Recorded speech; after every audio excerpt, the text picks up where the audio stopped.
قطر هیواد په کندهار ښار کې یو نوی 400 بستریز روغتون جوړوي. د قطر الخیریه ټولنه د میرمنو، ماشومانو او داخله ناروغۍ د درملنې لپاره د نوي او پرمختللي 400 بستریز قطري تخصصي روغتون د جوړولو تړون د افغانستان د عامه روغتیا وزارت سره لاسلیک کړ. کابل کې د دې تړون د لاسلیک کېدلو په مراسمو کې د عامه روغتیا وزیر مولوي نور جلال جلالي وویل د دغه مجهز روغتون له جوړېدو سره به نه یوازې د کندهار خلکو ته ښې روغتیایي اسانتیاوې ورامنځته شي، بلکې کندهار ته نږدې به د څو نورو ولایتونو اوسیدونکو ته به هم په دغه روغتون کې غوره روغتیایي خدمات وړاندې کیږي. نن ډېر د خوشحالۍ ځای دی چې د کندهار ولایت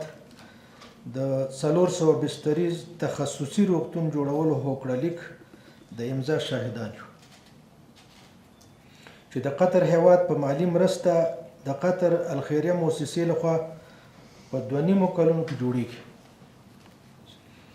زه باور لرم چې د دې روغتون په جوړېدلو سره به نه یوازې په کندهار ولایت بلکې په ټوله جنوبي حوزه کې د مور او ماشوم د تخصصي خدماتو نیازمندي تر ډیره حده رفع شي او د خلکو او د کورنیو لاسرسی به سالسي روغتیایي خدماتو ته اسان شي. په افغانستان کې د قطر شارزدافیر په دغه مراسمو کې وویل د دې پروژې له پلي کېدو سره به د مور او ماشوم د مړینې کچه راټیټه شي او د کندهار او څو ګاونډیو ولایتونو د اوسیدونکو لپاره به غوره روغتیایي خدمات وړاندې کړي. رقم‌های خیلی بالا، مرگ و میر خانم‌ها و کودکان انشالله به کاهش خواهد یافت و این پروژه‌ای که از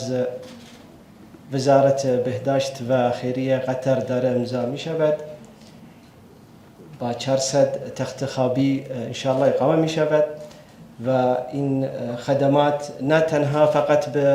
استان قندهار بلکه با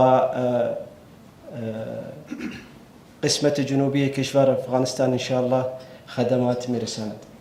منعم شاه د قطر د خیریه مؤسسې رئیس ویل دغه شفاخانه په 10,000 متره مربع ځمکه کې جوړیږي چې 400 بسترخونې به ولري. So this hospital is a 400 bed hospital for mothers and children to be constructed